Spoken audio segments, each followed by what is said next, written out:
Chapter 36. Who do you serve? Although the Thunderhead had predicted it, Grison didn't need the Thunderhead to tell him that the first repercussions from the mile-high Gleaning would be from civil antagonists. The only question was, where would it happen? Would it be against Goddard directly, or would it be somewhere less prepared for an onslaught of violent zealots? He had his answer when he saw the first images of the barren ruins of the Sub-Saharan palace. "Violence begets violence," Great Mendoza commented. "This clearly calls for a change in our approach. Don't you agree?" Grayson couldn't help but feel that he had failed. For over 2 years, he had been wrestling civilians into line, getting them to shed their extreme ways, but he had never made it to Sub-Sahara. This might not have happened if he had done a better job. "Well," said Mendoza, "if we had our own personal mode of transportation, we could have moved more quickly, tackled more problems in more regions." "Fine," Grayson said. "You win. Get us a jet and fly us to Sub-Sahara. I want to find these Tonys before they make things even worse." As it turned out, that was the only way for them to get into the region. After the attack, the Sub-Saharan Scython clamped down, extending way beyond its authority, and turned the region into something of a Mortal Age police state. "If the Thunderhead will not do its job and apprehend these criminals, then it falls upon the sides of Sub-Sahara to take control," they proclaimed. And since sides, by law, could do anything they wanted, they couldn't be stopped from taking control, enforcing curfews, and cleaning anyone who resisted. Tonists were officially forbidden from traveling to Sub-Sahara, and all commercial flights were monitored by the Scython in a way they hadn't been monitored since mortal days. The tragedy of all this was that the Sub-Saharan Scython had been a gentle and tolerant region, but now, thanks to the civilians, it was aligning with Goddard, who promised worldwide retribution against Tonists. There was no question the new Sub-Saharan Highblade, whoever it might be, would have a robe that sparkled with jewels. The Sub-Saharan Scython had dispatched dozens of regiments of the Blade Guard to patrol the streets of Port Remembrance and every other city in the region, as well as beating paths through the wilderness in search of the Tonys who had murdered their Highblade, but they had no luck. No one knew where the civilians were hiding, but the Thunderhead did. And, contrary to popular opinion, the Thunderhead was not shirking its responsibility to bring justice. It was merely going about it a different way, by means of a luxury jet with vertical landing capability. "I could get used to this," Morrison commented as he luxuriated in a plus seat. "Don't," said Grison, although he suspected that once you began traveling in such a craft, you wouldn't easily part with it. There were 4 passengers, and not a pilot among them. That was fine. The Thunderhead knew exactly where to take them. "You could say we're being moved by the Holy Triad," Sister Astrid said. "Actually no," said Morrison, "because I only count 2 of the 3. The Toll," he gestured to Grison, "and the Thunder," he indicated the automated cockpit. "But there's no Dawn." "You're wrong," said Astrid, with a grin. "Don't you hear it singing in the hum of the engines?" There was, at the very least, a sense that they were soaring toward not just a destination, but a destiny. "I am Great Mendoza, humble member to his sonority, the Toll who you now see before you, the Dawn made flesh. All rejoice." "All rejoice," echoed Astrid and Morrison. Grison knew it would have been a more impressive chorus if the Tolls and turrets had been larger. Their jet had dropped down from the sky and landed with impressive gravity in front of the Bionic Capes, in what was once eastern Nigeria, but was now just a part of the Sub-Saharan region. The capes and the surrounding forest were maintained by the Thunderhead as a curated wilderness, everything within it protected. Everything, that is, except for the civilians hiding in the twisting passageways of the mysterious caves. It was once said that the stones in the Bunny caves talked, an odd choice for a sect of Tonies who were mute. When Grayson and his team arrived, the civilians were nowhere to be seen. They were hiding deep in the caves, and probably went deeper the moment they heard the roar of the aircraft. But the Thunderhead smoked them out, so to speak, by emitting a sonar tone that disoriented the many thousands of bats also living in the cave, making them go, "Oh, that's it." Attacked by the peeved bats, the Tonies were chased out, where they were faced not by a phalanx of blade guards, as they had expected, but by 4 figures, one of whom was dressed in rich violet under a flowing scapular gown, with sound waves spilled like a waterfall. Between the jet on their doorstep and the somber figure in holy attire, it was hard not to pay attention. "Where is your curate?" Mendoza asked. The Tony stood there in defiance. The Toll was dead. The Toll was a martyr. How dared this impostor taint the Toll's memory? It was always this way with civilians. "It will be better for you if you honor the Toll and bring your leader forth," Mendoza said. Still nothing. So Grayson quietly asked the Thunderhead for just a little more assistance, and the Thunderhead was happy to oblige, speaking gently in Grayson's ear. Grayson moved toward one of the Tonists. She was a small woman who seemed half-starved, and he wondered if starvation was part of the civilian sect's behavior. Her defiance wavered as he approached. She was afraid of him. Good, he thought. After what these people had done, she should be. He leaned closer to her, and she stiffened. Then he whispered into her ear. "Your brother did it. Everyone thinks it was you, but it was your brother." Grayson had no idea what it was that her brother had done, but the Thunderhead did, and told Grayson just enough to bring about the desired reaction. The woman's eyes widened. Her lips began to quiver. She let off the slightest squeak of surprise. She was now speechless in more ways than one. "Now go bring me your curate." She did not resist in the slightest now. She turned and pointed to one of the others in the crowd. Grayson already knew, of course. The Thunderhead had identified him the moment they all came out of the cave, but it was important that the man be betrayed by one of his own. Exposed, the man stepped forward. He was the epitome of a civilian curate. Scraggly grey beard, wild eyes, scars on his arms from some sort of self-inflicted misery. Grayson would have been able to pick him out even if he hadn't been told. "Are you the Tonies who burned high-blading Kamenin and Sides Macadam Baba?" There were silent sects that used sign language to communicate, but this group had nothing but the simplest of gestures, as if communication itself was their enemy. A single nod from the curate. "Do you believe that I am the Toll?" Nothing from their curate. Grayson tried again, a bit louder, speaking from deep in his diaphragm. "I ask you a question. Do you believe I am the Toll?" The siblings all turned to their curate to see what he would do. The curate narrowed his eyes and shook his head slowly, and so Grayson got to work. He turned his eyes to various members of the curate's flock, singling them out. "Barton Hunt," he said, "your mother has been sending you letters for 6 years, 3 months, and 5 days, but you return each one unopened." Then he turned to another.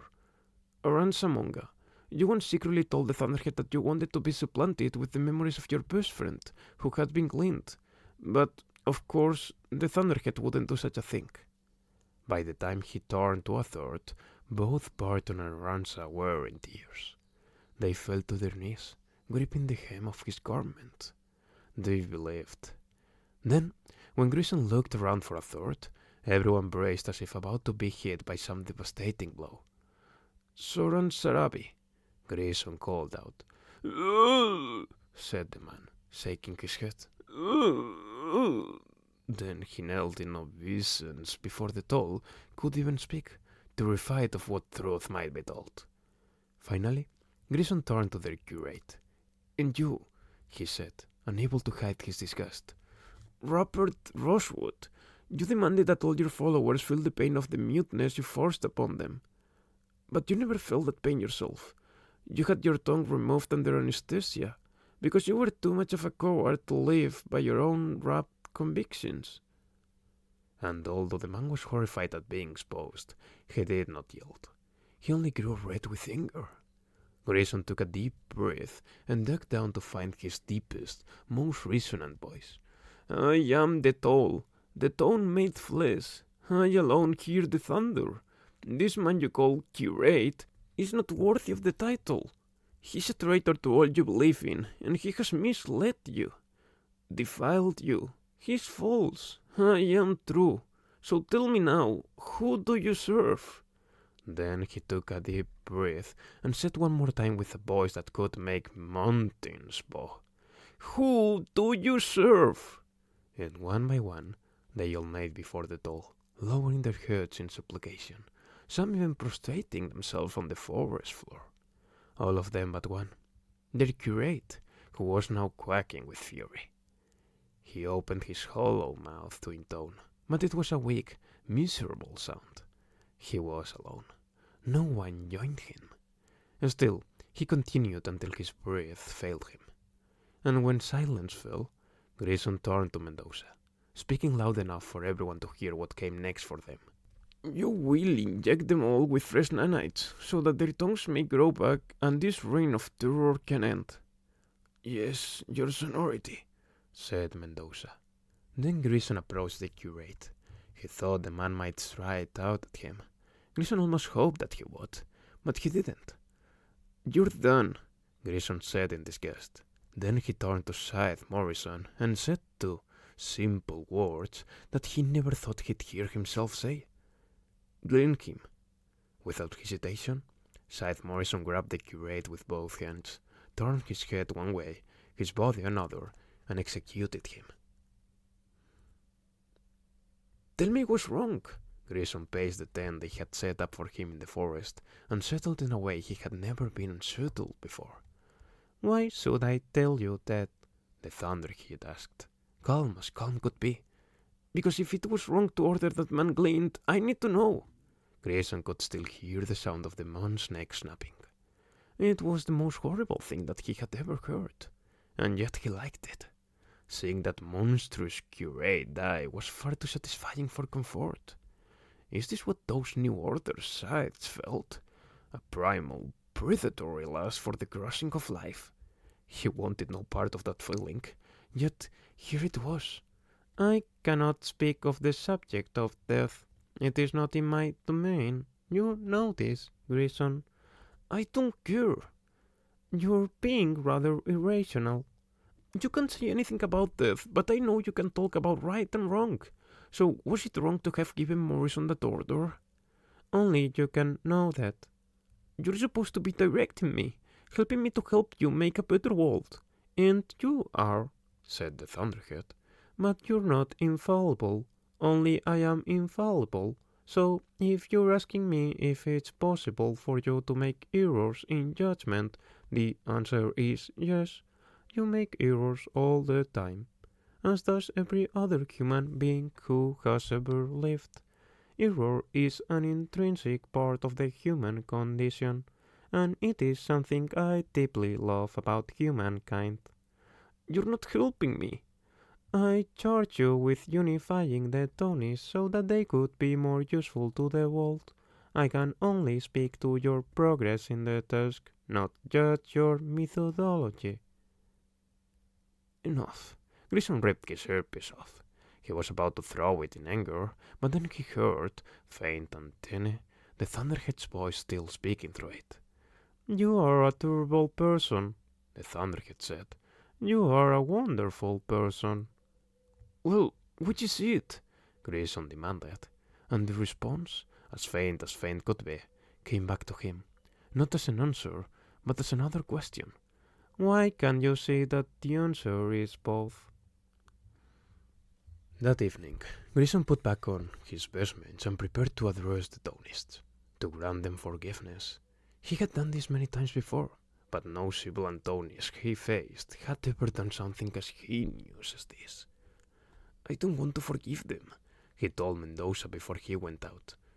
Granting them absolution brings them into the fold, Mendoza said. It serves our needs.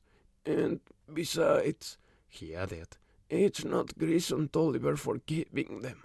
It's the toll, which means your personal feelings shouldn't even come into play. When Grayson put his earpiece back in, he asked the Thunderhead if Mendoza was right. Did it want Grayson to forgive them? Or, more to the point, did the Thunderhead forgive them? Was it so magnanimous that it could even excuse their curate? The Thunderhead said sadly. That poor man. Poor man? That monster doesn't deserve your sympathy. You didn't know him as I did. As with all others, I watched him from birth. I saw the forces in his life that saved him, turning him into the bitter, misguided, self-righteous man he became. Thus, I mourn his Gleaning just as I mourn all others. I could never be as forgiving as you, Grayson said.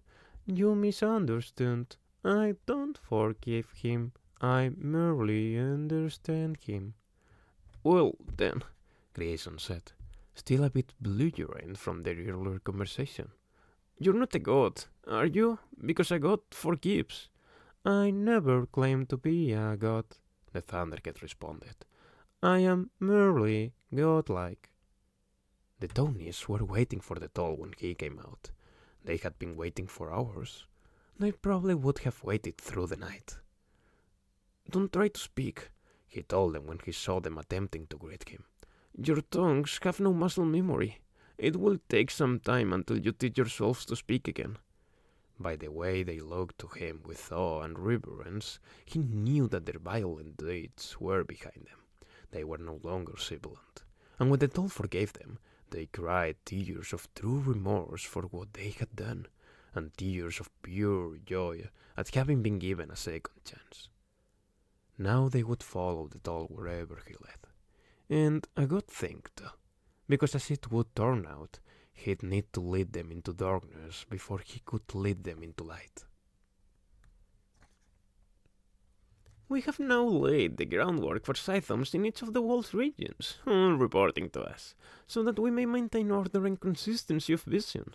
We have even begun plans for a city that exists separate and apart from any region, so we may maintain impartiality.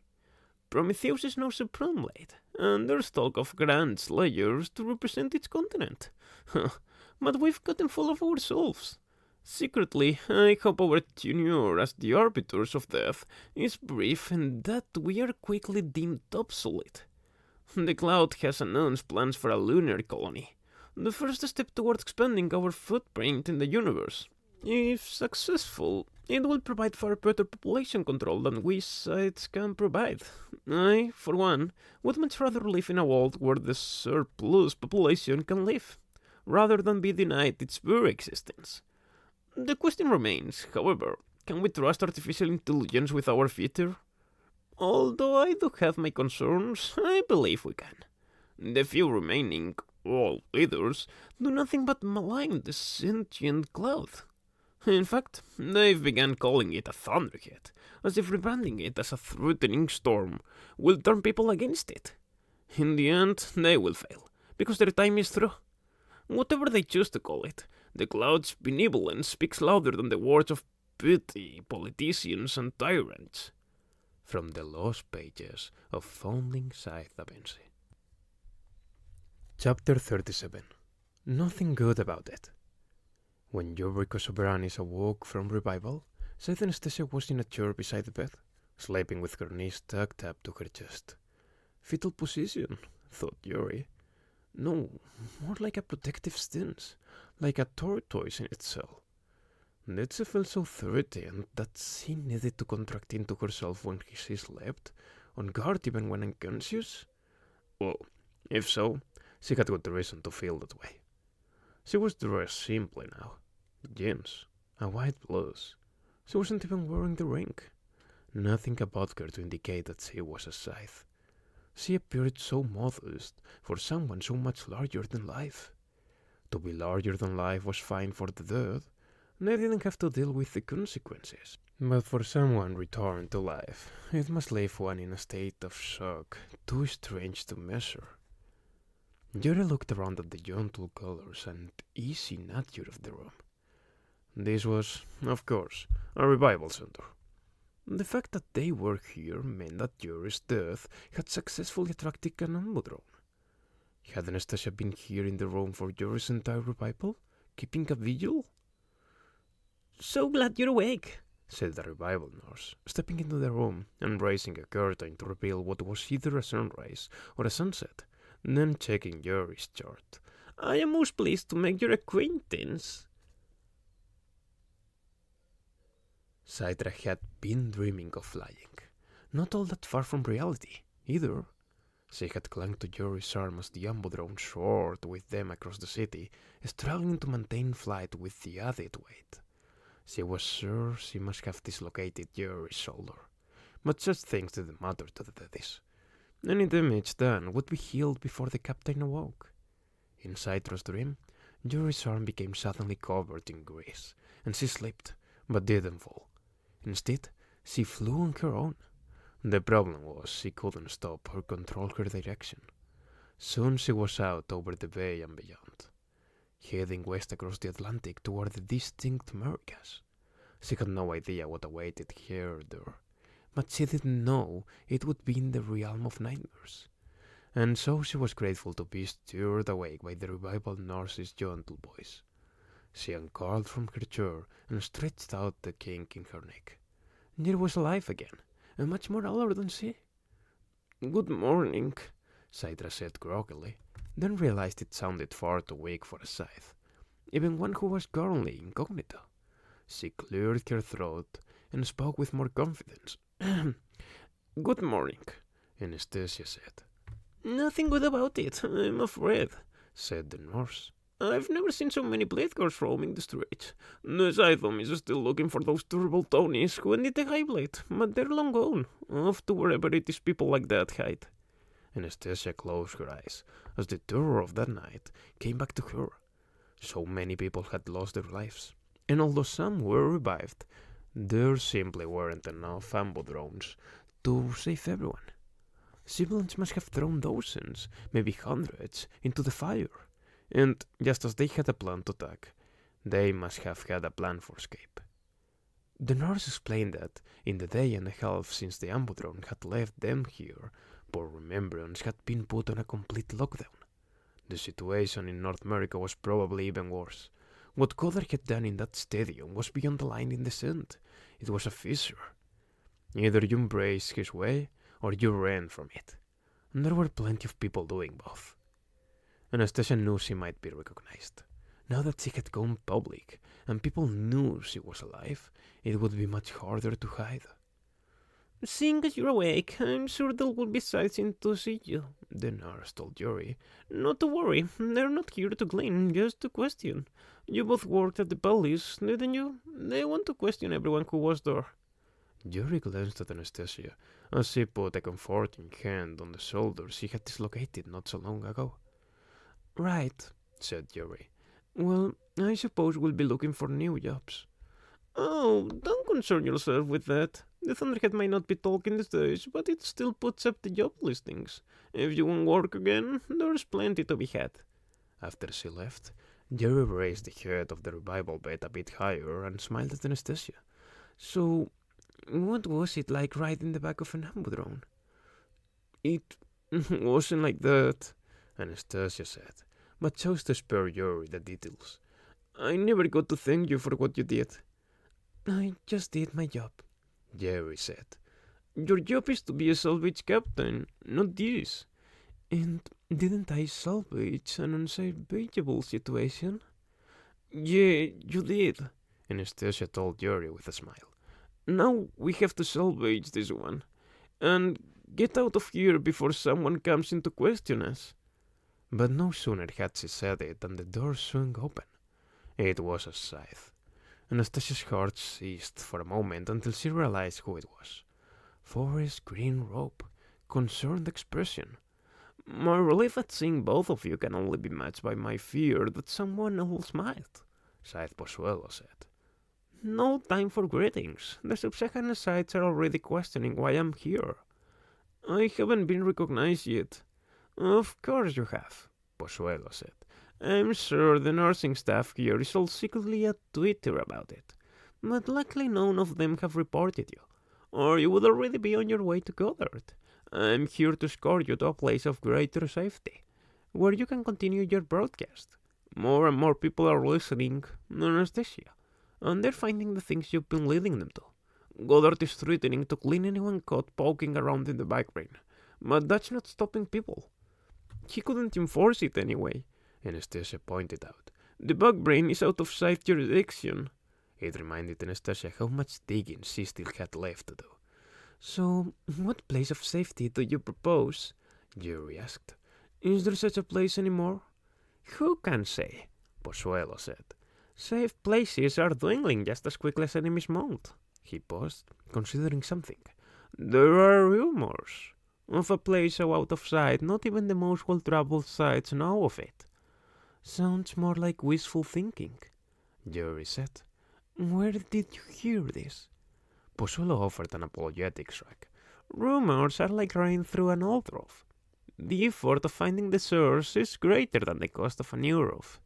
Then he paused again. There's another rumor, though, that might be more useful to us. This one's about the toll. The Tony's so-called prophet. Tonists, thought Anastasia.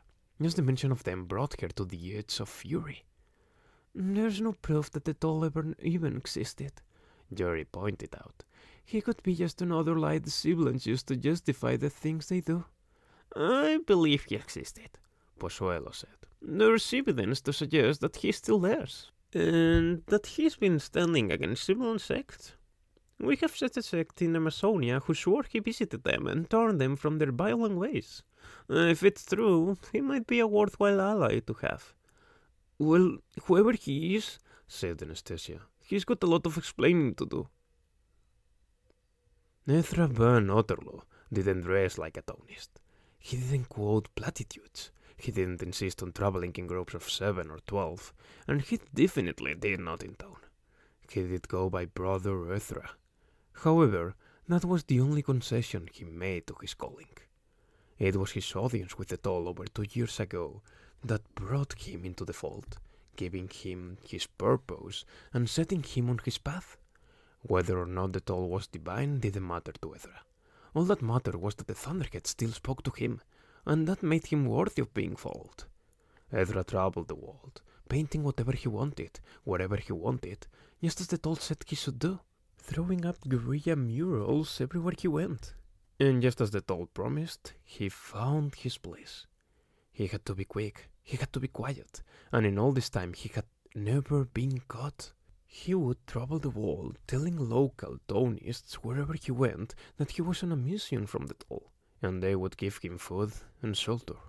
But then he started running into Tonists who claimed that the toll had appeared to them after he was cleaned. They told him how they'd been sibilant, but the toll reformed them. Ezra didn't believe it at first, but still he'd listen to their testimony. Then, during the night, he'd paint a scene of the toll's visitation somewhere in the city, in some place where no such painting was supposed to be. After the third set reformed sibilants he came across, he realized there had to be some truth to it, so he began to seek out more such encounters. He tracked down groups known to be the worst of the worst to see if they'd also been reformed. About half of them had, and the other half he imagined were probably on the toll's list. And then one day he showed up at an airport, uncertain of where to go next. And and behold, a ticket was already in the system for him. The Thunderhead had taken over his troubles, sending him to sects the toll had reformed, so he could visit them and leave behind a mural to honor the toll.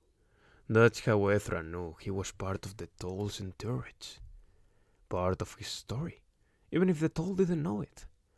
Then, when he was caught in Amazonia, he had to believe it was also part of the Thunderhead's plan. But on the other hand, if it was just bad luck, the Thunderhead had ways of using that to its advantage, too.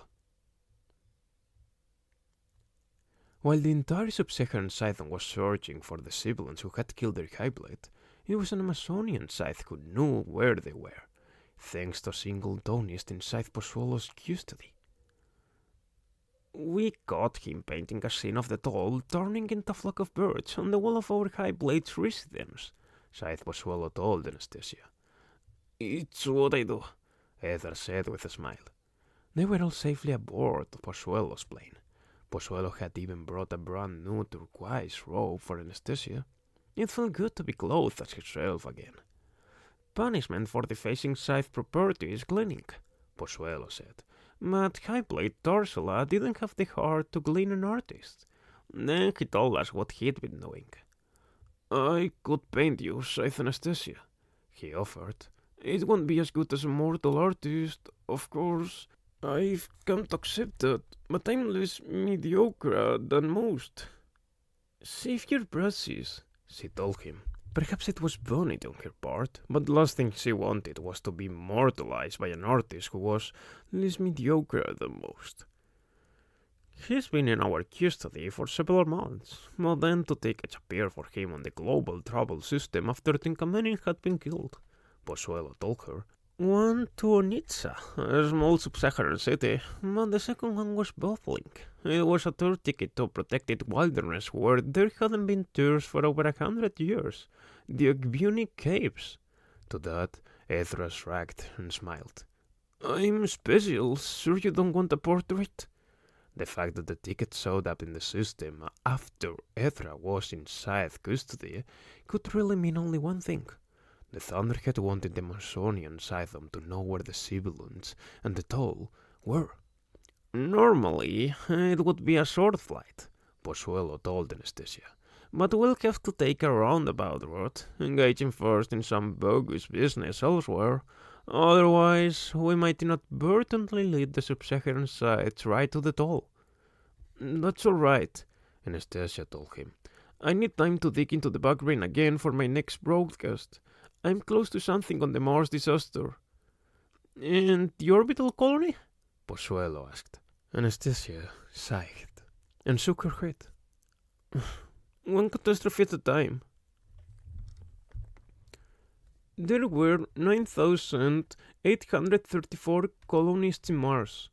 Even more than had lost their lives on the moon in the world's first mass gleaning. And there were extensive plans to make our sister planet a home for millions, eventually billions, but something went terribly wrong. Have you done your homework on Mars? Have you scanned the list of names of those doomed colonists?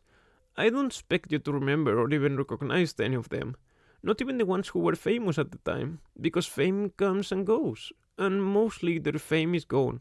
But look again, because there's one name I want you to see. Carson Lusk. He was there when the disaster occurred, and was lucky enough to be one of the few survivors. He was in the right place at the right time, and managed to get on board the once Cape vessel that wasn't incinerated when the colony's reactor blew.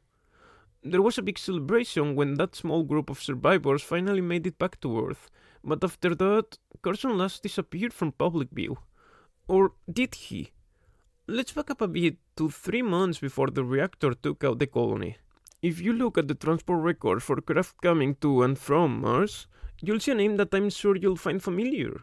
Xenocrates. He was a young scythe at the time, and the only one known to ever visit the Mars colony. It was controversial, because it implied that scythes could continue their business on the Red Planet. Why, people wondered, when there was an entire planet on which to expand? It would be maybe 100,000 years before a scythe would ever be needed on Mars. He wasn't there to glean anyone, he said. He was merely entertaining his curiosity. He wanted to know what it would be like to live on Mars, and he was true to his word. He didn't glean a single person once he reached the planet. He merely took tours and spoke with colonists. It was all very benign. I have something to show you now. What you're about to see is a video record of Xenocrates' arrival. Hard to recognize him, I know. He was still thin then, and his robe didn't have all the gold which he added when he became a Highblade. As you can see, he's being greeted by the governor of the colony, and a few other dignitaries, And there, do you see? That young man in the background, that's Carson Lask. While Xenocrates was on Mars, Carson was assigned to be his personal valet. Not a good view of him, I know, but he'll turn in a moment. Remember, this was a few months before the disaster. Time enough for people to forget Xenocrates' visit. Time for plans to be put into place and for a team of accomplices to secretly carry those plans out, making sabotage look like just another tragic accident. As for Carson Lask, no matter how hard you look, you won't find any record of him after his return to Earth, because within a year his name had been changed. There, you see? He's turning toward the camera now. Is his face familiar yet? No? Just at a few years, sorting his hair and drawing a satisfied, self-important grin. That young valet is none other than His Exalted Excellency, Robert Goddard, Overblade of North America.